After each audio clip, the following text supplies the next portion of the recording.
Morning, Lethbridge. It's Karri Flatla here, Remax Real Estate Lethbridge, for this week's Friday Fire.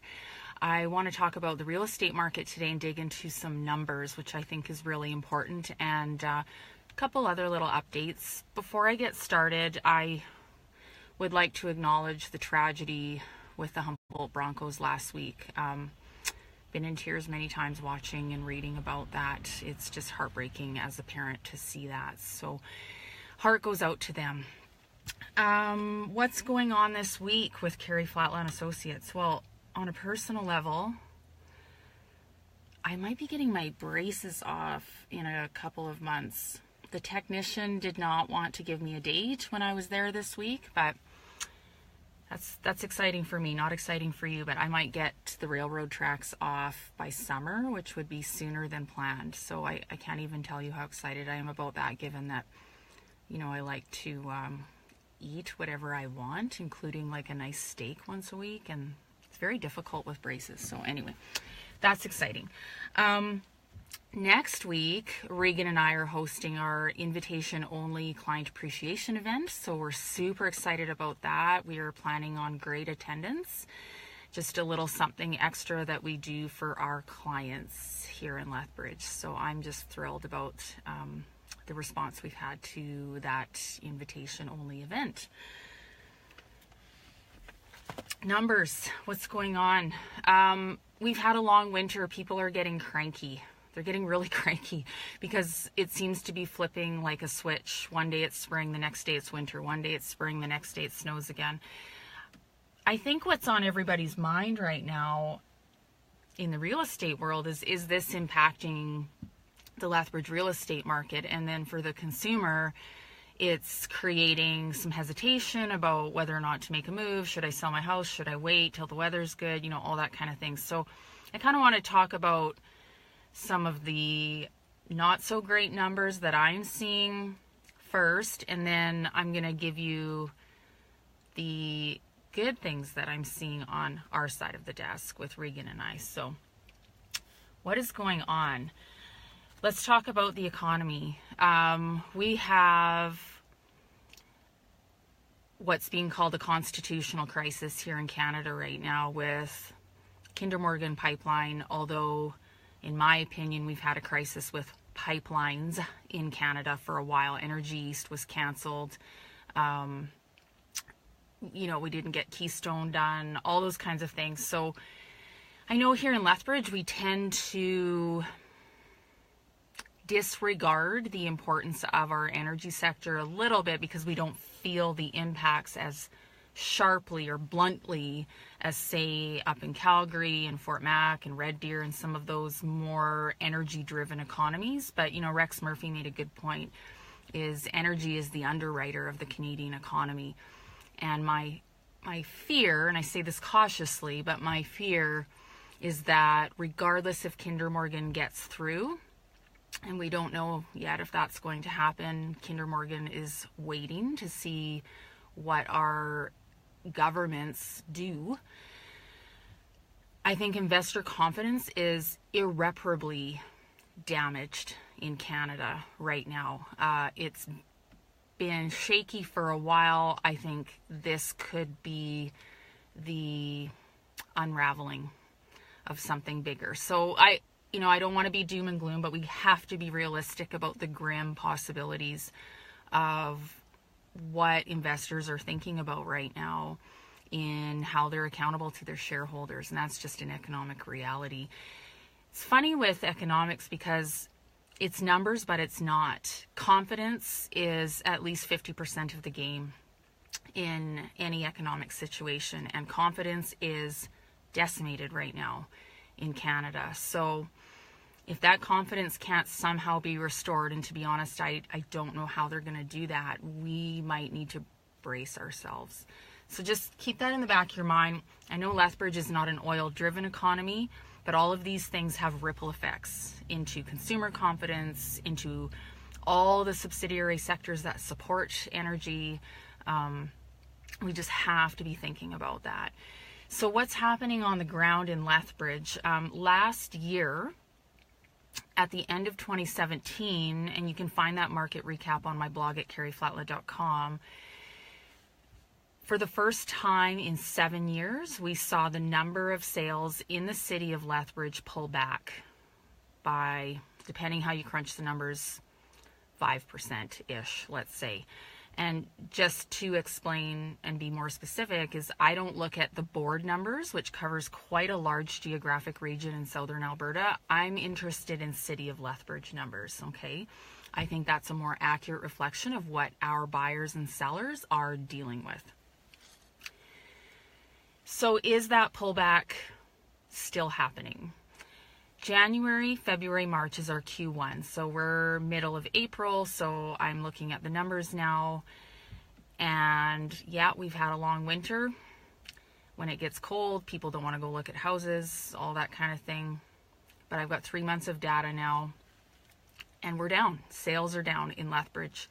If you look at the entire city and all categories of sales, we're down 10% year over year, Q1 over Q1. Now, it's a small sample size. We're talking 312 sales Q1 in the city of Lethbridge, excluding commercial data. So, you know, can we make predictions or forecasts or conclusions about that downward number? I don't know. But my sense is that it's a continuation of the year-long trend from last year.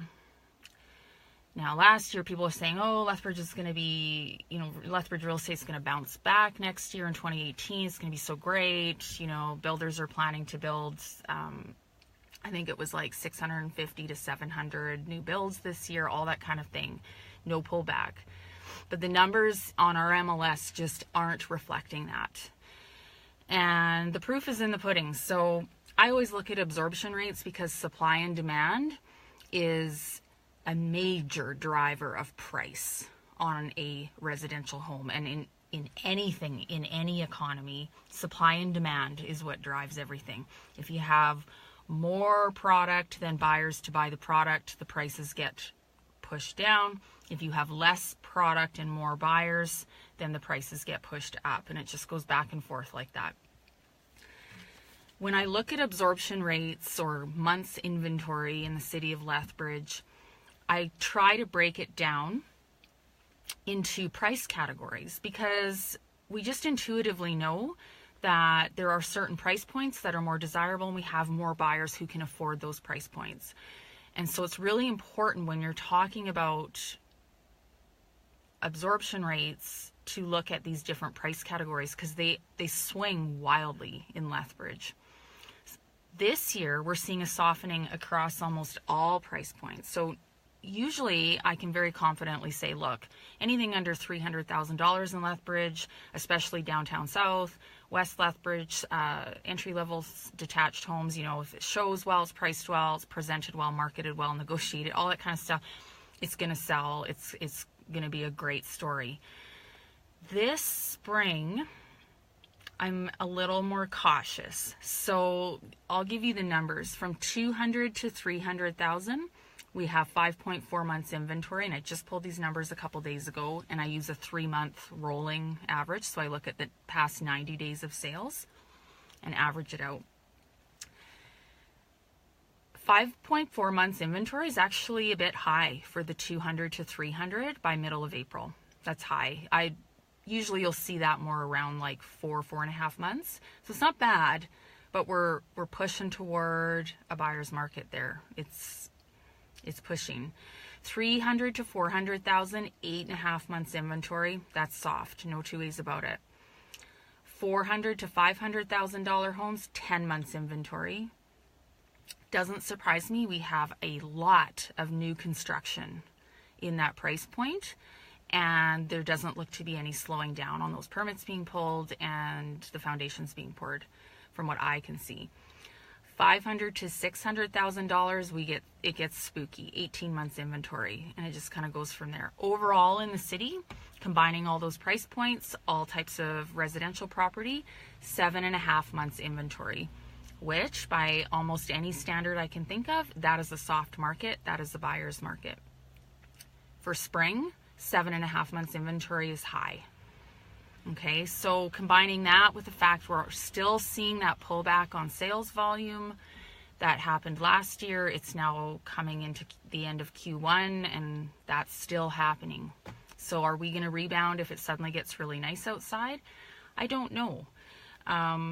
We need to pay attention though. I don't know if, there's a lot of things, consumer confidence, mortgage rule changes, all these things have impacted people's willingness to buy, get out and look at homes, what they can afford, all that kind of thing. We've talked about that in the past. You can find more information about that on past blog posts. I guess the good news is, on my side of the desk, things have been really good. So I think this goes to show it really matters who you work with. But, on the last many transactions we've worked on, we've gotten incredibly good results versus the market average, whether you're on the selling side or you're purchasing a home. So we have good news to tell on my side of the desk, and our clients are getting incredible results and we're performing. But the market in general is tough. It's tough right now. So that's kind of the bottom line. If you have any questions about the value of your home, if you're concerned about timing in terms of selling it, in terms of getting the most money for your home in a market like this, just give me a call, shoot me a message, 382-7335, and I'd be happy to talk to you. It can be confusing when we've got a lot of mixed signals out in the market right now. So that's Friday Fire. Those are the numbers for Q1 2018. We can always dig deeper if you like. There's snow on the ground, but the sun is trying to force through the clouds. So keep a smile on your face. It's all about your attitude. It's not about the weather. I will see you next Friday for Friday Fire. Have a great weekend. Bye-bye.